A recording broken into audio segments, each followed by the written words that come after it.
Welcome to Lock It Down Sports. I'm your host, Locke Hoover. You follow me on Twitter at Lock It Up Media. That's Lock It Up Media on Twitter. You can also check us out at E5280 Sports. That's E5280 Sports. And today on the Lock It Down Sports podcast, what last week's college football action means going into this week, and what the latest college football playoff rankings look like, and what that potentially means beyond this week. And one of those teams affected both about the game and in the playoff rankings was Tennessee. And that's the Tennessee-Mississippi State game, as obviously Tennessee won handily, but there was some improvements that I liked and I saw them accomplish on offense. And that, to me, that's been the big progression this year on things offensively with Nico. And right away, I loved it. First half, first quarter, 13-20 left.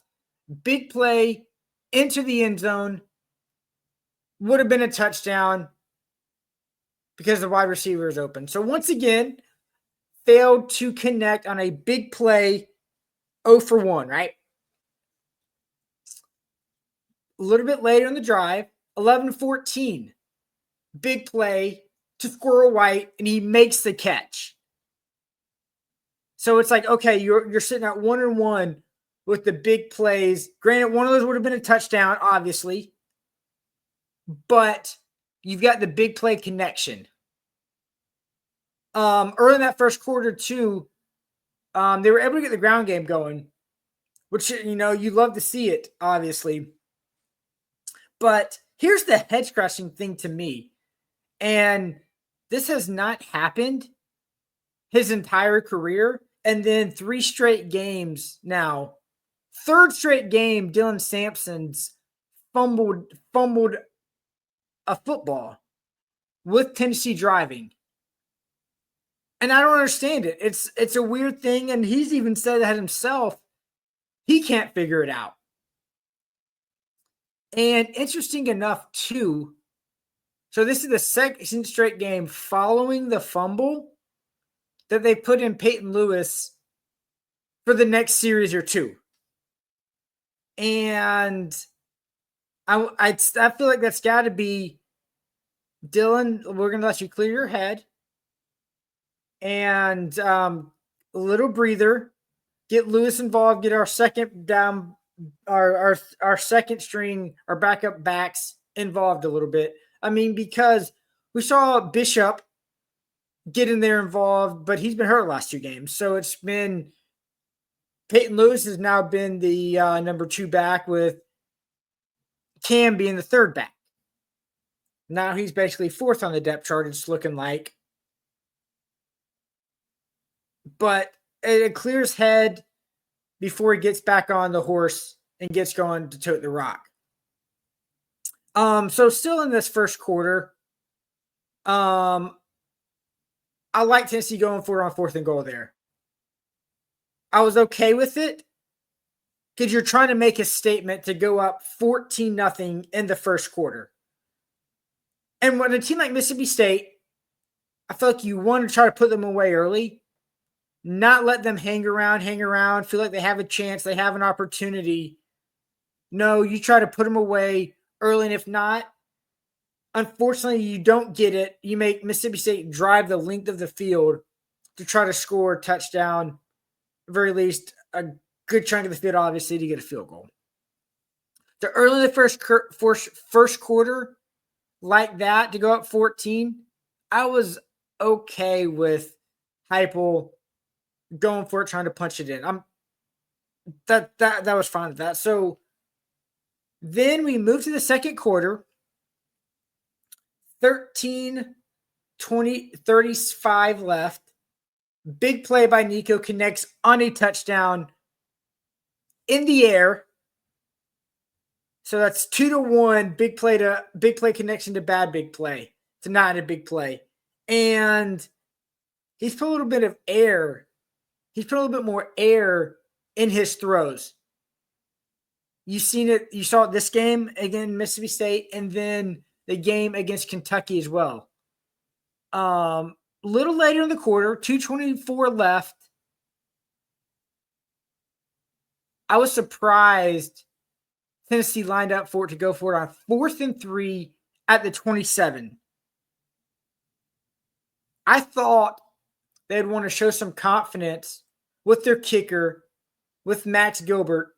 Easy field goal, knowing what he went through against Kentucky 2 weeks ago, where he missed 3 kicks inside of the 45-yard line.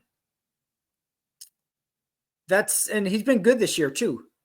Now they ultimately get the first down on the offsides, but it's not like a situation where they were trying to draw Mississippi State offsides. Mississippi State they went offside since he snapped the ball, and it was an offsides on. It wasn't a hard count trying to get him to jump, and so it was one of those situations. So they were definitely planning to go for it and get try to get a first down on 4th and 3. Now drive kind of stalled, but I'm glad they kicked a field goal there to make it 17-7, even though it was a 24-yarder. I mean, it gives your kicker some confidence, even at just 24 yards, to see the ball go through their upside, saying, "You know what? I do know how to kick. I'm actually pretty good at this. I'm not bad, right?" And I thought that was a good thing, an important thing for the confidence. And then before the half, too, I thought this was really good too by Gilbert. He had a 38-yarder before half to help him, I think, to continue to build that confidence as Tennessee's up 20-17 at half. And you're like, okay, all right, you're feeling a little bit better. 20-7. Nico's starting to connect on the deep ball. Sampson's starting to run a little bit better, even though he's a little nicked up. And then the third quarter starts, and you're like, Nico's out. And here's my thought on this. The defense is going to have to make a stand. Obviously, play a little bit tougher without Nico being in there for the rest of the game. Or maybe a series if you didn't know at that point, obviously. And then you had to lean on Sampson and the running game with Nico out. See, what I thought it was going to be was it was more of a precaution shoulder injury, kind of showed in that second quarter. He got tackled hard twice. That was potentially it. But obviously, and they were going to try to get by against Mississippi State with knowing Georgia is this upcoming week.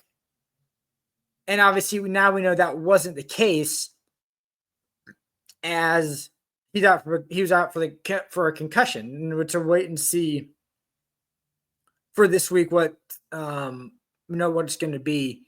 So you can't really totally different offense. You can't really make any observations from that third and fourth quarter from Tennessee outside of them, winning the football game against Mississippi State. But a few things I did like to see was a progression from Nico the last 2 games. So I think to me are very important.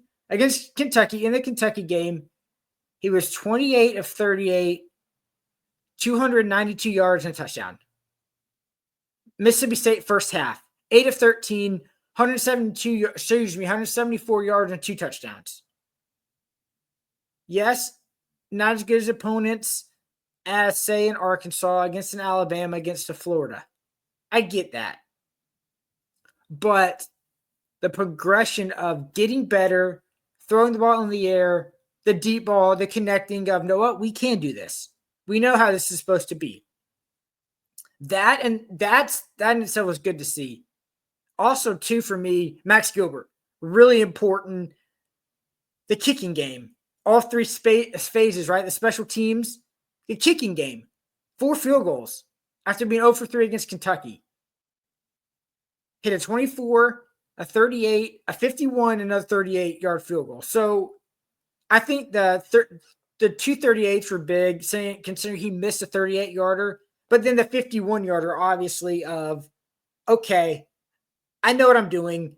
It was just a one-off bad game, hopefully so, as he's 16 of 22 on the year.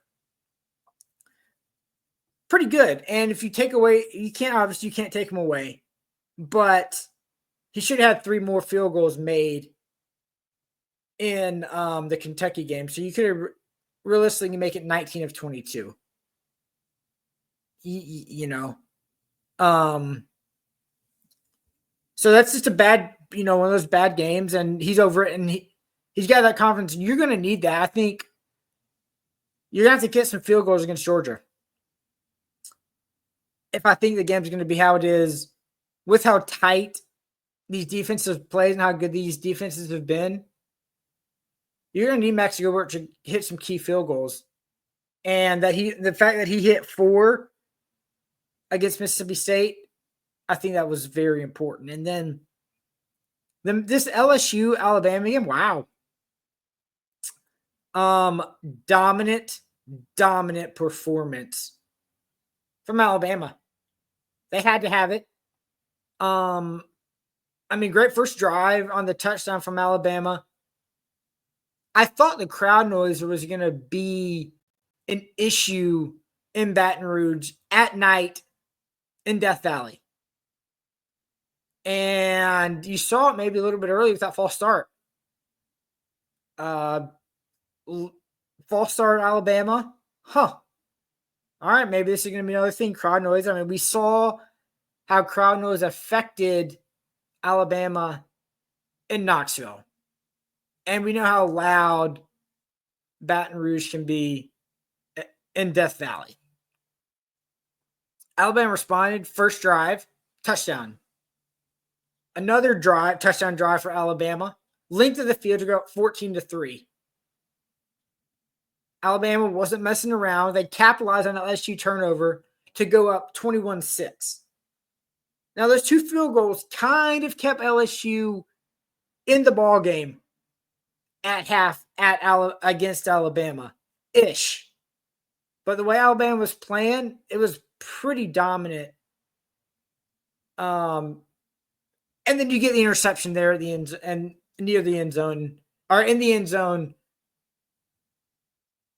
were a chance for LSU to get back in the game with 8:44 left. Throw the pick near the pylon. Couldn't get anything going after that. Alabama comes back, drives down the field to make it 28-6 with 5:05 left. And that's a wrap. To me,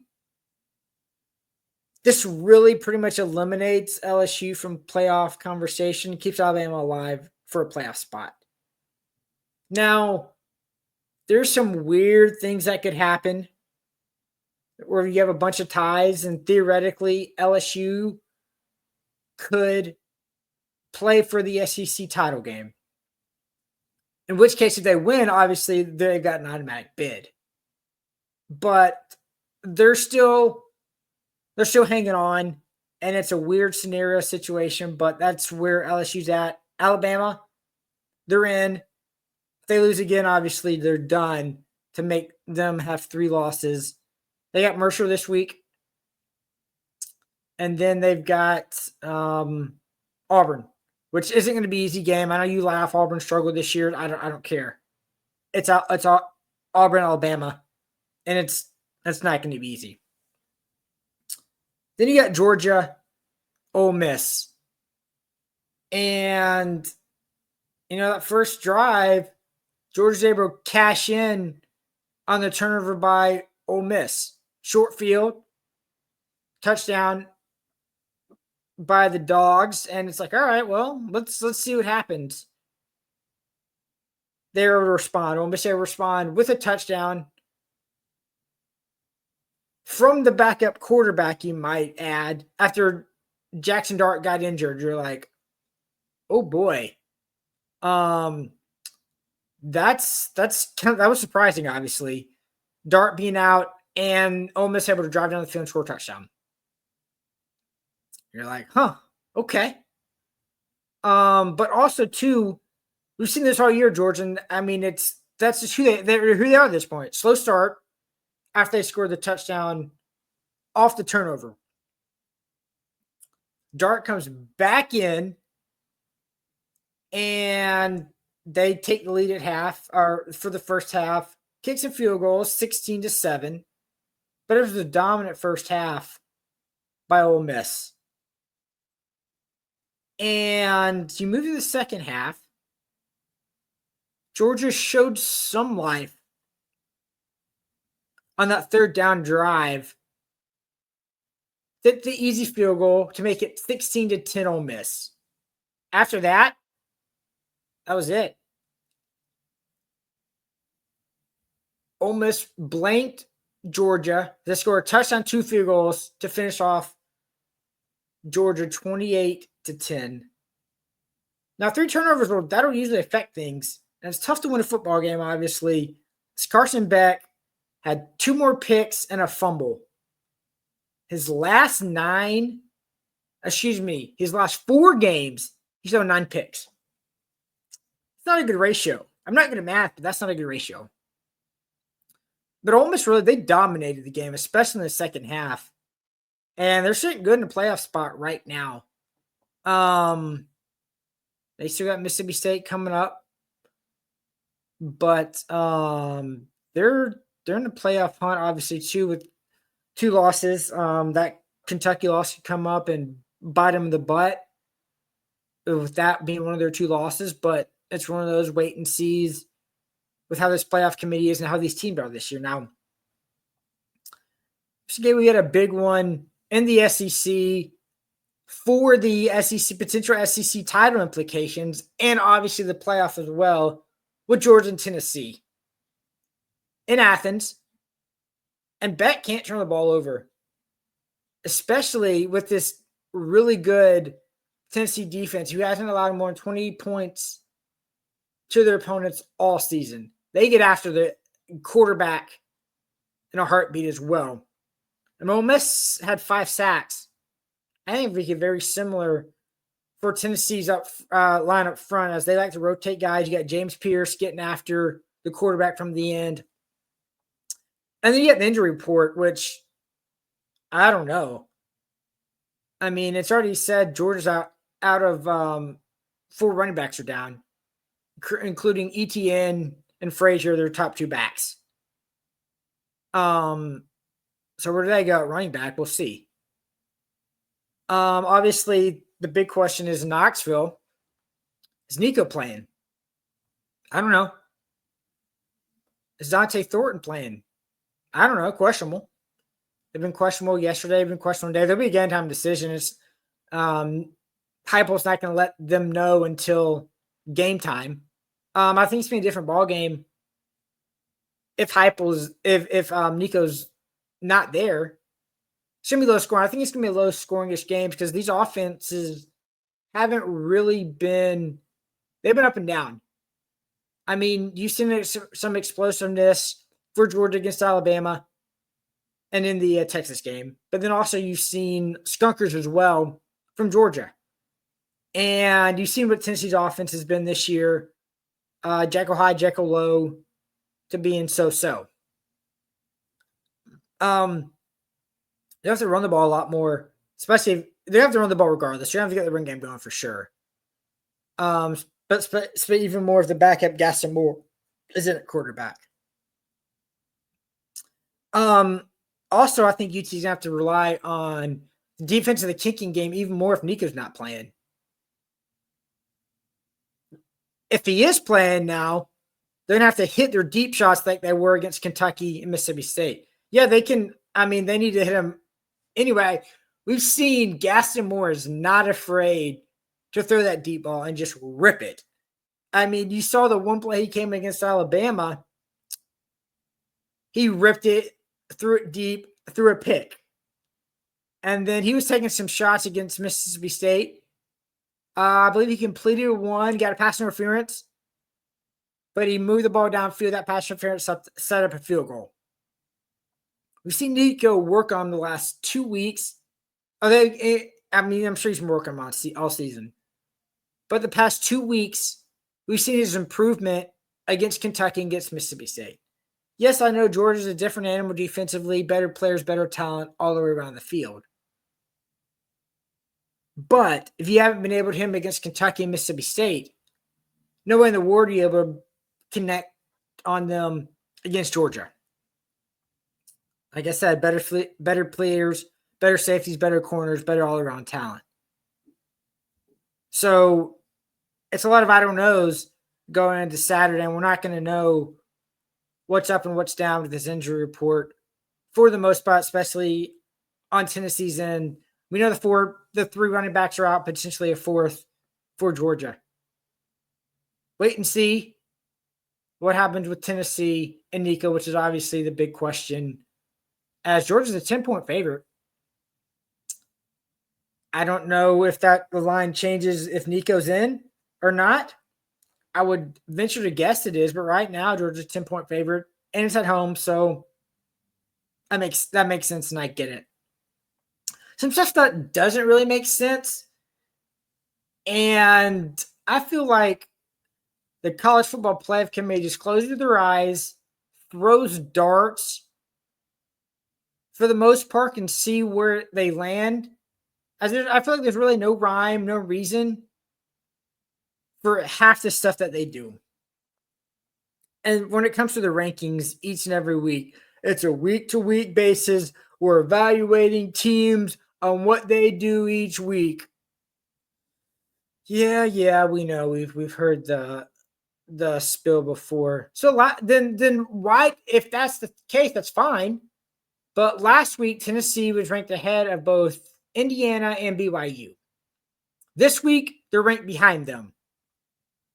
Tennessee 7th, BYU 6th, Indiana 5. Some of the reasons for this: Indiana had a good win against 5-5 Michigan. 5-5 Michigan, that's a good win. Okay, all right. All right. And then you have BYU, a tough, close, grinded out win over their rival Utah, which was very controversial. But oh yeah, no wins over any ranked teams in Indiana, and they haven't beat a current ranked playoff team. If memory serves me correctly, didn't Tennessee beat Alabama? I think they did, right? I know people want to disregard head-to-head for whatever reason, but Tennessee obviously beat Alabama, has a better strength of schedule than both BYU and Indiana. And if BYU is so good and was able to jump Tennessee, why are they only a 3-point favorite against 3-6 Kansas? 3-6 Kansas, only a 3-point favorite. What does that tell you? How good they are? Yeah. Now, BYU is kind of when it comes to Tennessee, though, a dismiss in the fact that they're ahead because they're undefeated. Indiana's 2, but they're fighting for the Big 12 championship with an outside chance at an at-large, depending on how things shake out and things break. But they're not really competing in that realm for obviously the Big 10 championship, Big 12 championship, automatic bid. Indiana, on the other hand, they're competing for that at-large bid. They're not beating Oregon, and we're going to see about Ohio State next week. Ohio State's got Northwestern, Indiana's off. So next week, big showdown, Indiana, Ohio State. Interesting to see what happens with that one if Indiana loses. Because Indiana's they're fighting for the at-large bid.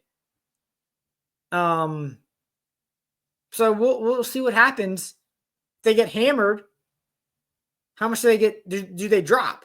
Makes you wonder because Georgia lost to Ole Miss, gives Georgia 2 losses, and they dropped out of the top 12. I think they're 12th, but they're not in the playoff because Boise's that 12th ranked team. I think Boise's right, I'd be 13th, but in that that 12th spot as the non-comp, the Power 4, Power 5, G5 school, the at-large school there.